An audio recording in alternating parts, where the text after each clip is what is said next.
Boa tarde, senhor presidente, demais deputados, deputadas. Acho que a gente tem um final de ano com muitos temas relevantes para esse parlamento se debruçar e é importante a gente tentar, com a maior tranquilidade, enfrentar esses debates na sua profundidade.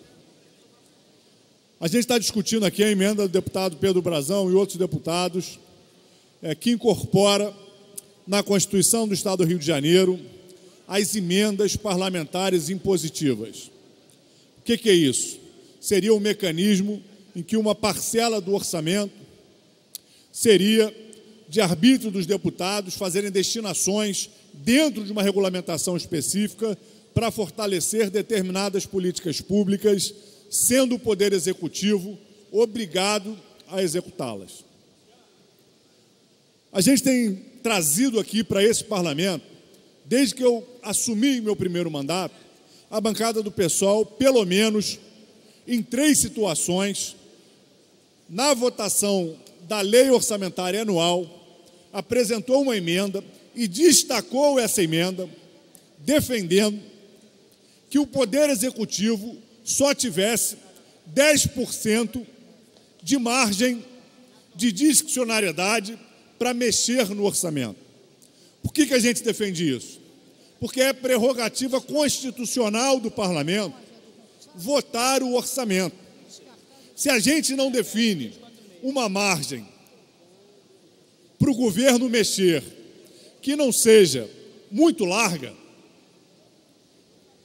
fica 30% ou mesmo 20% de discricionariedade do Poder Executivo alterar o orçamento, na prática, o que o parlamento vota em termos de orçamento se transforma numa peça de ficção, o que gera um desequilíbrio entre os 3 poderes e impede que, na definição das prioridades do Estado, o orçamento, que é uma casa de composição plural, tenha uma participação efetiva nessa definição de quais são as prioridades da sociedade fluminense incorporadas ao orçamento público. A gente vê, por exemplo, agora nos Estados Unidos, esse debate sendo feito. Donald Trump tentando impor prioridades orçamentárias ao Congresso e o Congresso resistindo. O que é isso? Isso é uma relação entre os poderes que resguarda a prerrogativa parlamentar de, como representante da sociedade, espelhando a pluralidade de posições, refletir no orçamento essas prioridades de políticas públicas, de investimentos. A gente não tem conseguido nesse orçamento avançar nesse entendimento, nesse parlamento, avançar nesse entendimento para reduzir a margem, seja lá de qual governo for, de discricionariedade para mexer no orçamento. Então, ano após ano, os governos transformam as peças orçamentárias em obras de ficção. Isso é grave. O que a emenda constitucional do deputado Pedro Brazão, junto com outros deputados, faz? Resolve esse problema global de um desequilíbrio na relação entre os poderes através do desenho da peça orçamentária e da sua execução de fato? Não. A emenda constitucional, ela constrói uma saída para um problema secundário dessa questão da relação entre o legislativo e o executivo. Ela permite que os diferentes parlamentares garantam que determinadas iniciativas vão ter prioridade no orçamento a partir das emendas individuais de cada deputado. Ou seja, ela não resolve o problema do direcionamento global do orçamento, mas ela cria uma margem para que problemas pontuais que o governo pode não estar querendo enfrentar possam ser resolvidos. Por exemplo, no debate do Colégio de Líderes, o deputado Carlos Mink lembrou: as bancadas de oposição, tanto no Brasil quanto no Rio de Janeiro, têm lutado para que os programas de proteção à testemunha, tão importantes no combate à criminalidade, e tão importante na preservação da vida de quem se propõe a fazer uma determinada denúncia, estão sendo esvaziados, tanto no âmbito federal quanto no âmbito estadual. A gente teve que fazer reunião, buscar reverter, com as emendas impositivas individuais. Um problema desse, muitas vezes, pode ser contornado através de uma emenda individual. Entretanto, essa emenda não nos permite resolver o problema global, que é do conjunto do orçamento, da prioridade, de para onde vai a agenda de investimentos do poder público. Então, nesse sentido, é de que esse é um debate que traz elementos importantes, mas ele não consegue nos fazer enfrentar o cerne do debate orçamentário. É que é prerrogativa do parlamento, como representação da sociedade, na manifestação da sua pluralidade, definir as prioridades orçamentárias. Então, essa é uma contribuição que a gente quer fazer para esse debate, para esse parlamento refletir.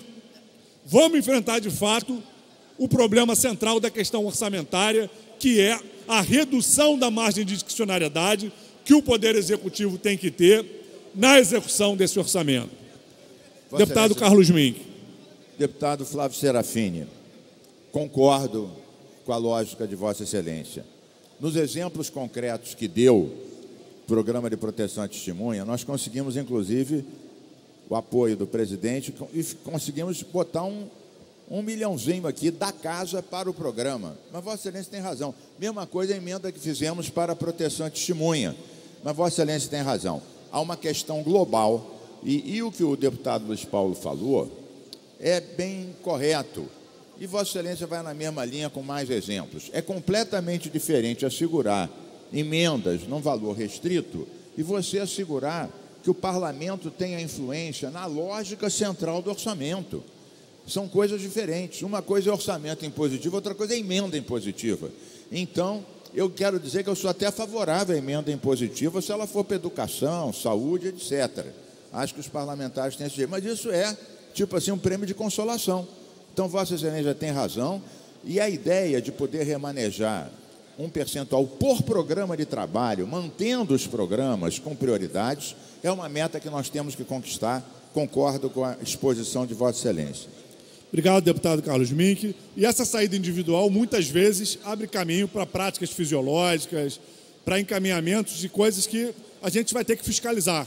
Se esse parlamento aprova as emendas individuais, ele vai ter que assumir, junto com essa aprovação, a tarefa de fiscalizar a execução dessas emendas, para que a gente não conviva com escândalos, como muitas vezes acontecem no próprio plano federal, onde essa questão está mais consolidada. E o segundo aspecto que eu queria destacar, senhor presidente, da discussão do orçamento como um todo, é com relação a essas desvinculações. A gente recentemente conseguiu ter um amplo acordo nessa casa pela aprovação do Fundo Estadual de Combate à Pobreza e pela renovação do Fundo Estadual de Habitação de Interesse Social. Quando a gente aprovou o FEC, a bancada do PSOL trabalhou por um acordo para a gente elevar o percentual do FEC que poderia ser gasto com o pessoal, caso o governo tivesse necessidade, de 30% para 50%. Que a gente trabalhou para que o FEC realmente fosse um instrumento de dar ferramentas para o governo do Estado enfrentar a crise que a gente está. Agora, a gente se surpreender que 30% do Fundo Estadual de Habitação de Interesse Social vai ser retirado do orçamento, isso é inaceitável. Isso dá a sensação de que a gente faz um debate de boa-fé e quando vai a hora de dar o abraço, toma uma facada nas costas. Não dá para ser assim. Não dá para ser assim.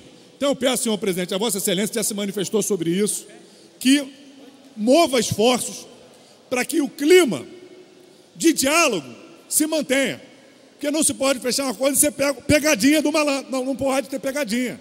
Temos o entendimento de que o Fundo Estadual de Habitação de Interesse Social vai ser respeitado, que os 5% vão ser respeitados, tem que ser respeitado. E a mesma coisa, eu pedi para a minha assessoria fazer uma revisão disso, a mesma coisa com relação à FAPERJ. FAPERJ não é fundo, é uma fundação. Eu pedi para a minha assessoria ver se a FAPERJ também está tomando uma facada.